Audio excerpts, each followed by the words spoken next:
नमस्कार, आप देख रहे हैं पीडीएस न्यूज़। मैं हूं पीसी सैनी। कैमरे के पीछे मेरे साथी सुरेश के साथ। श्रीमाधपुर विधानसभा क्षेत्र में इन दिनों काफ़ी चर्चाएं हो रही हैं और वो चर्चाएं नकारात्मक हैं। इस समय हमारे साथ हैं श्रीमाधपुर से भाजपा नेता श्यामजी चौधरी, जिनसे हम चर्चा करेंगे इन नेगेटिव जो माहौल बना हुआ है श्रीमाधपुर में, उन्हीं को लेकर। हमारे पीछे आप देख सकते हो, ये वही स्वागत द्वार है जो कुछ दिनों पहले हादसे का शिकार हुआ था। 50 लाख की ये परियोजना थी जो हादसे का शिकार हुई थी। सर, आपसे सीधा सीधा सवाल यही है कि जहां पर हम खड़े हैं, इसके पीछे जो स्वागत द्वार बन रहा है, इसमें कुछ दिनों पहले एक बड़ा हादसा हुआ था।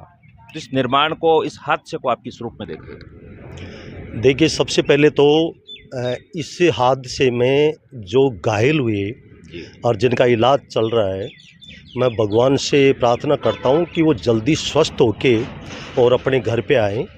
और मैं समझता हूं कि वो इतने गरीब लोग थे, जिनसे जिस वक्त हादसा हुआ मैं भी यहाँ पे आ गया था। तो सबसे पहले तो हम यही प्रेयर करेंगे कि वो जल्दी स्वस्थ होकर घर आ जाएँ। सबसे बड़ी बात ये है कि मैं सैनी जी, कुछ समय पहले मैंने आपको एक बात कही थी और आपने मेरा इंटरव्यू लिया था जब धौली डोंगरी का मैटर में वहाँ धरने पे बैठा था। मैंने आपको कहा था कि यहाँ श्री माधोपुर में चाहे खनन विभाग हो, चाहे पीडब्ल्यूडी हो, चाहे पीएचडी हो, चाहे तहसील थाना, कोई सा भी विभाग हो, उसमें जिस तरीके की कार्यशैली अधिकारियों की है और जिस तरीके से ठेकेदार अपनी मनमर्जी से काम कर रहे हैं, और अभी ऐसा लग रहा है कि यहाँ पे किसी तरीके का किसी अधिकारी पे कंट्रोल नहीं है। मनमर्जी से वो लोग काम कर रहे हैं, जनता की सुध लेने वाला कोई नहीं है। और जो भ्रष्टाचार की बात है, और आपने कहा कि भाई ये गेट गिरा, तो निश्चित रूप से इसमें किस तरीके का मटेरियल इन्होंने लगाया, वो साफ साफ जाहिर होता है कि इस ठेकेदार की बड़ी लापरवाही थी, सुरक्षा के कोई इंतजाम नहीं थे और उन गरीबों की जान की इन लोगों को कोई कीमत नहीं थी।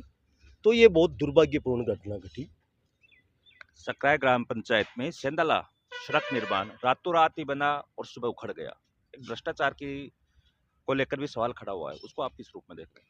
देखिए, मैं कह रहा हूँ ना आपको कि यहाँ पे जो जिस विभाग में काम हो रहे हैं, उस विभाग में जिस तरीके का उसके निर्माण की क्वालिटी जो देखी जा रही है, उसका ये भी एक मोटा उदाहरण है।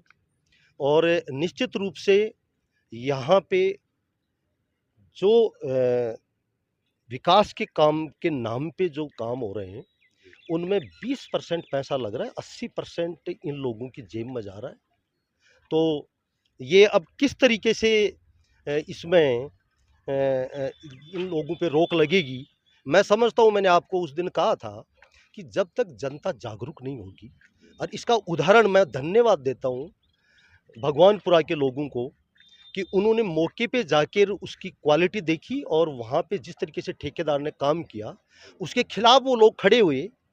तो आज वो वहाँ पे ये बाहर निकल के आई ये न्यूज़, और वहाँ पे ये जो पीडब्ल्यूडी के अधिकारी हैं और वो लोग भी गए और उन्होंने अपनी सफाई दी। तो मैं समझता हूँ कि यहाँ जो इन दोनों का मिली-जुली का खेल है, एक बार तू और एक बार मैंने कहा था कि भाई जब तक ये इनका आपस में इस तरीके का खेल चलेगा, तब तक ये चीज़ें होती रहेंगी। जनता को जागरूक होना पड़ेगा।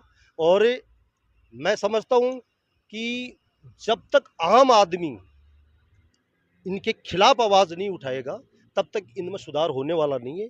हम जैसे लोग लड़ते हैं, और मैं कई बार कहता हूँ कि न्याय के लिए अगर आप खड़े नहीं होंगे, तो आप बदलाव की उम्मीद नहीं कर सकते। सर, हाल ही में 1-2 रोज पहले ही अनाज मंडी में एक बड़ी चोरी हुई है। 16 दुकानों के ताले टूटे और आज कल रात को भी यहाँ एक कोई फुटवेयर है अनाज मंडी के पास, उसके भी वहाँ चोरी हुई है। तो चोरी की वारदात भी क्षेत्र में हो रही है। अब ये वारदात हो रही हो तो मैंने बताया आपको कि भाई यहाँ पे किसी का कोई कंट्रोल नहीं है। यहाँ पे जो मंडी में, अनाज मंडी में 16-16 दुकानों के ताले टूटते हैं, और जो चोर बिल्कुल निर्भीक होके और वहाँ पे कैश ले जाते हैं और सामान थैलों में भर-भर के ले जाते हैं। क्या वहाँ पे पुलिस की पेट्रोलिंग नहीं थी? क्या वहाँ पे ये इतना समय उनको लगा, तब तक वहाँ मंडी में जो गार्ड भी थे और मैं समझता हूँ कि पुलिस की रात को गश्त होनी चाहिए, ताकि इस तरीके की वारदात नहीं हो। तो ये तो तभी होगा जब इस तरीके की मानसिकता के साथ यहाँ पे काम होगा कि भाई आम जन को कैसे सुरक्षा मिले, कैसे इन पे रोक लगे। इस तरीके का काम यहाँ पे जनप्रतिनिधि द्वारा और अधिकारी द्वारा होगा, तब इन चीज़ों का समाधान हो सकता है। सर, नेतृत्व श्रीमाधोपुर में आपकी ही पार्टी का है? श्रीमाधोपुर में कोई पार्टी नहीं है, मैं बता दूँ आपको। श्रीमाधोपुर में दोनों ये परिवारी पार्टी हैं। आप देखिए, इससे पहले जो सरकार थी और जो यहाँ के जनप्रतिनिधि थे, वो अपनी सरकार के खिलाफ मानेसर में जाके बैठ गए थे। वर्तमान में जो विधायक हैं, जो हमारे माननीय मंत्री भी हैं, इन्होंने इनका जब टिकट कटा तो इन्होंने निर्दलीय चुनाव लड़ा। तो श्रीमाधोपुर में ये दोनों परिवारी पार्टी हैं, इनके लिए कोई पार्टी नहीं है।